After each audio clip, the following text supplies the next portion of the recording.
Between 2000 and 2024, the share of Americans earning a bachelor's degree climbed from roughly 25% to nearly 40%. For decades, society operated on a simple piece of conventional wisdom.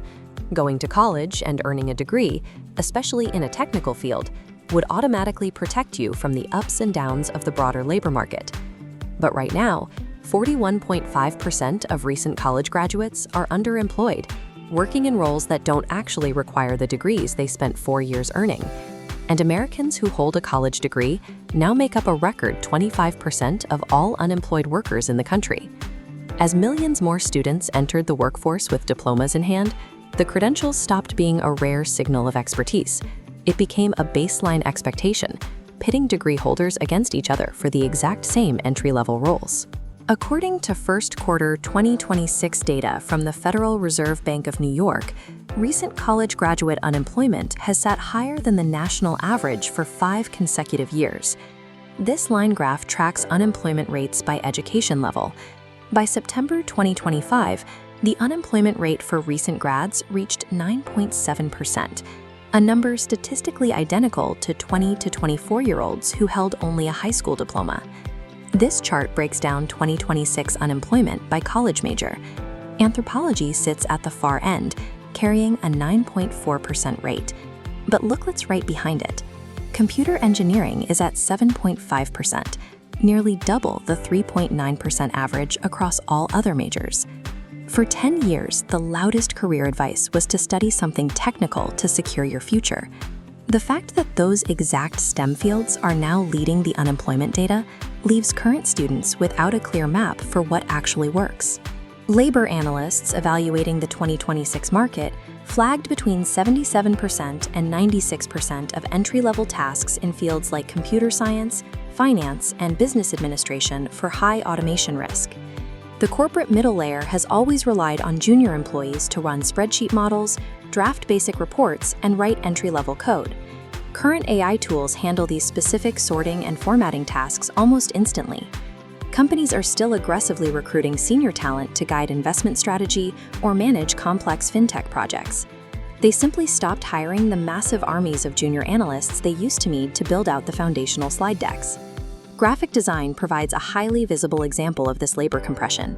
Just 2 years ago, the World Economic Forum classified it as a moderately growing profession. Today, that same organization ranks graphic design as the 11th fastest declining job category over the next 5 years. The long-standing prediction was that automation would replace physical, blue-collar labor first. Instead, the technology bypassed physical work and directly absorbed the screen-based, entry-level tasks that university degrees used to monopolize. This reality often leads to a quick assumption. If screen-based jobs are vulnerable, then careers built around human connection, like psychology and education, must be the safe alternative. This bar chart measures the cost-adjusted returns of specific degrees, factoring tuition and lost income. Psychology and education show negative returns on investment. Compare that to highly specialized fields. A Doctor of Medicine degree returns 173%, and a specialized law degree returns 41%.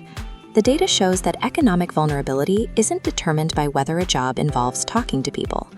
A degree's value collapses when there is severe wage suppression at the entry level, combined with a massive oversupply of graduates competing for limited roles. What dictates survival in this market is scarcity and high employer demand at the very beginning of a career path.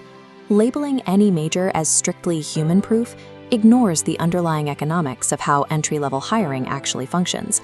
Major corporate employers, including IBM, Dell, and Bank of America, have already responded to this shift by dropping blanket bachelor's degree requirements from many of their job postings. Research from Harvard economists reveals that the traditional college wage premium has completely flatlined since the year 2000, driven primarily by reduced employer demand for the credential itself. This direct visual comparison illustrates the new reality of compensation. Applied AI skills now command a massive 23% wage bump, dwarfing the 8% premium attached to holding a bachelor's degree in isolation. Employers are explicitly directing their payroll budgets towards candidates who possess applied technical fluency. They are paying for the ability to scale operations efficiently, making the physical diploma a secondary consideration. This doesn't mean college is universally worthless.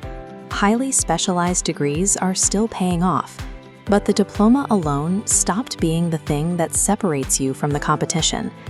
The graduates securing roles right now are the ones pairing their degrees with specific applied AI skills, mastering the exact workflows that machines still cannot replicate autonomously.